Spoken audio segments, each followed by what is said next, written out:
Good morning बच्चों। आज हम नया चैप्टर शुरू कर रहे हैं जिसका नाम है living organisms and there surroundings.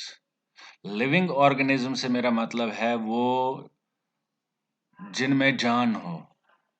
जान वो जो पानी में रहने वाले जानवर, कीड़े, प्लांट्स या जमीन पे रहने वाले इंसान हो, एनिमल्स हो, प्लांट्स हो, इंसेक्ट्स हो, ये सब जिनमें जान हो वो that is called the living organism. ठीक है। अब हर एक लिविंग ऑर्गेनिज्म को घर चाहिए होता है। ठीक है। कहीं ना कहीं अपना घर बनाता है। जहां वो घर बनाता है वो उसका हैबिटेट, वो प्लेस जो है उसका हैबिटेट कहला जाता है। यानी कि a habitat is a place where an organism makes its home. ठीक है। वहाँ क्या होता है उसके, जहाँ पे कोई चाहे जानवर हो, कोई भी लिविंग ऑर्गेनिज्म हो, उसके आसपास का जो सराउंडिंग्स है, उसका जो वातावरण है, वो उसको सूट करता है। एक दूसरा, वहाँ की जितने भी उसको जिंदा रहने के लिए जो चीजें चाहिए होती हैं, चाहे उसका खाना, चाहे रहने के लिए जगह, चाहे उसका जो मेट हो, उसके साथ जो रहने वाले बाकी लिविंग ऑर्गेनिजम्स, और वहाँ पे वो अपना जो क्या कहते हैं इसको, रिप्रोडक्शन है। रिप्रोडक्शन यानी कि अपना जो कुंबा है वो आगे बढ़ा पाए, यानी कि अपना जो है रिप्रोडक्शन वो इजीली कर पाए। तो that is called that habitat.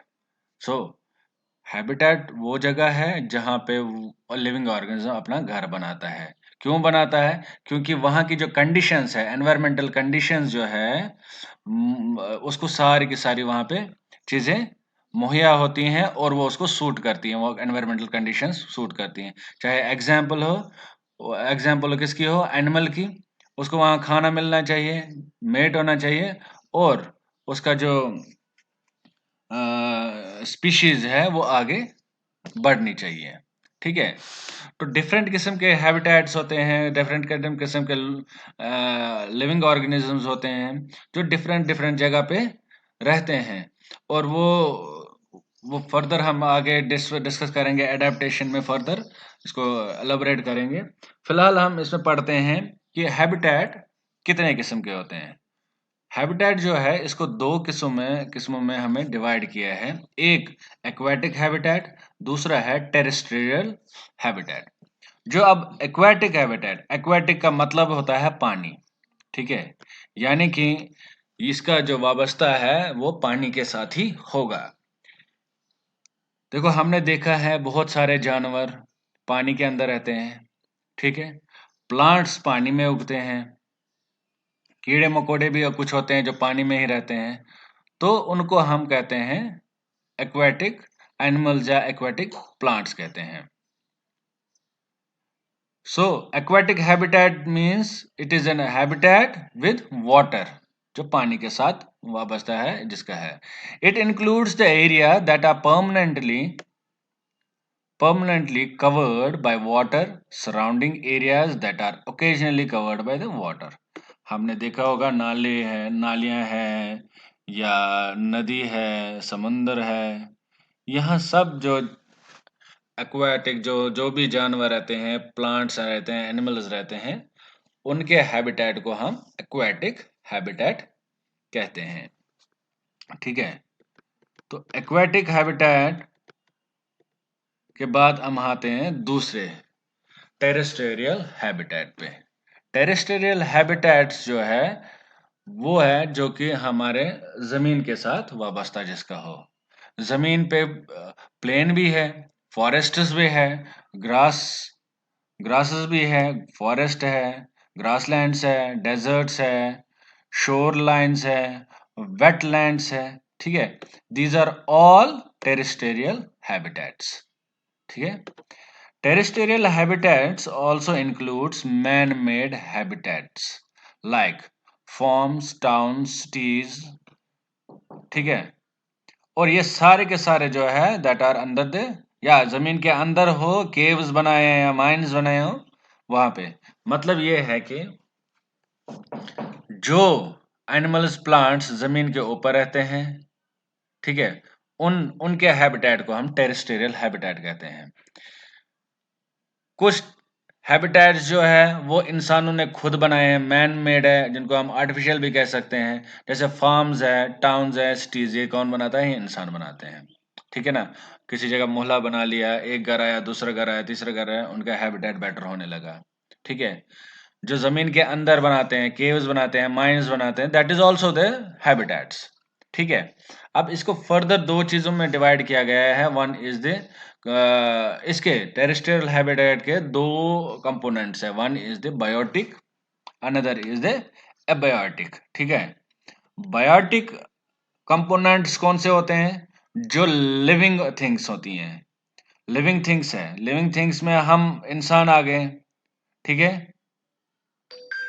Living thing में इंसान आ जाते हैं, और लिविंग थिंग में जानवर सारे आ जाते हैं, ठीक है। और लिविंग थिंग में हमारे पास biotic components are the living things that shape an ecosystem. जो हमारा इकोसिस्टम है, हमारा जो पूरा सराउंडिंग्स है, उसको जो शेप देता है, उसके साथ जो वाबस्ता है, वो सारे के सारे बायोटिक जो लिविंग वाले हों। एग्जाम्पल किसके कौन से हैं? एनिमल सारे आते हैं, प्लांट सारे आते हैं, फंगी है, बैक्टीरिया है, क्योंकि उनमें जान होती है, वो उसके कंपोनेंट बनते हैं। एबायोटिक कंपोनेंट होते हैं जिनमें जो नॉन लिविंग थिंग्स होती हैं, नॉन लिविंग कंपोनेंट्स होते हैं, वो क्या करते हैं? वो भी इन्फ्लुएंस करते हैं हमारे इकोसिस्टम को, ठीक है ना। एबायोटिक कौन से हैं? फैक्टर्स कौन से हैं? टेम्परेचर है, हवा है, पानी है, मिनरल्स है, ठीक है। तो ये सब चीजें जो है, इसके बगैर भी हमारी लाइफ नहीं है। क्या बन सकते हो? आप सोच समझ सकते हो क्या? अब जैसे ये है, यहाँ पे मेरे पास ट्री है, ठीक है, ये जान है इसमें, तो मैं इसको बायोटिक कहूंगा। ये यहाँ पे जिराफ दिखाया हुआ है, ठीक है। जिराफ जो है वो भी बायोटिक एनिमल है, ठीक है। अब यहाँ नीचे देखो, ये सॉइल है, मिट्टी वगैरह है, तो ये चीज जो है, ये तो एबायोटिक का एग्जाम्पल है। अब इस वातावरण में पूरे पूरे के पूरे सराउंडिंग इसकी हवा चलती है, वो एबायोटिक है। पानी जो मिलता है इन पेड़ों को, वो भी एबायोटिक है। यानी कि इन दोनों की वजह से ये जो दोनों कंपोनेंट्स है, ये एक दूसरे के साथ मिल के हमारे हैबिटेट्स को बढ़ाते हैं, उनको मदद करते हैं, ठीक है। सो हमने अभी डिस्कस किया है इसमें हैबिटेट क्या है, टेरेस्टेरियल हैबिटेट किसको कहते हैं, और हमने पढ़ा एक्वाटिक हैबिटेट क्या है, और टेरेस्टेरियल में जो दो कंपोनेंट्स रहते हैं, एक बायोटिक, एबायोटिक कंपोनेंट्स कौन कौन से हैं, ठीक है। अब हम आते हैं अगले पॉइंट पे, that is the saline water. Saline water को हम मतलब ऐसे आमतौर पर सॉल्ट वाटर के नाम से भी जानते हैं। क्या जानते हैं? सॉल्ट वाटर के नाम से इसको हम जानते हैं, ठीक है। तो ये वाटर जो है, इसमें ये काफी कॉन्सेंट्रेटेड होता है, ठीक है। इसमें बहुत सारा सॉल्ट डिसॉल्व होता है, मिला होता है, मिक्सअप होता है। मेनली जिसमें होता है सोडियम क्लोराइड पाया जाता है। इसमें क्या पाया जाता है? Sodium chloride. In the sea, plant and animals are surrounded by saline water. Most of them use air dissolved in water. अब ये जो सॉल्टेड वाटर आपको पता है समुद्र में बहुत ज्यादा पाया जाता है। अब जो सी प्लांट्स और एनिमल्स होते हैं, ये हमें पता है उसी नमक वाले पानी में ही रहते हैं। तो वो वहां क्या करते हैं? वो जो इसमें पानी में जो हवा डिसॉल्व होती है, उसी को हम वो यूज करते हैं अपना सांस वगैरह लेने में, और उसको जिंदा रहने के लिए, ठीक है। So with this we conclude this topic. Next topic में हम एडेप्टेशन, जर्मिनेशन, ये सब चीजें पढ़ेंगे।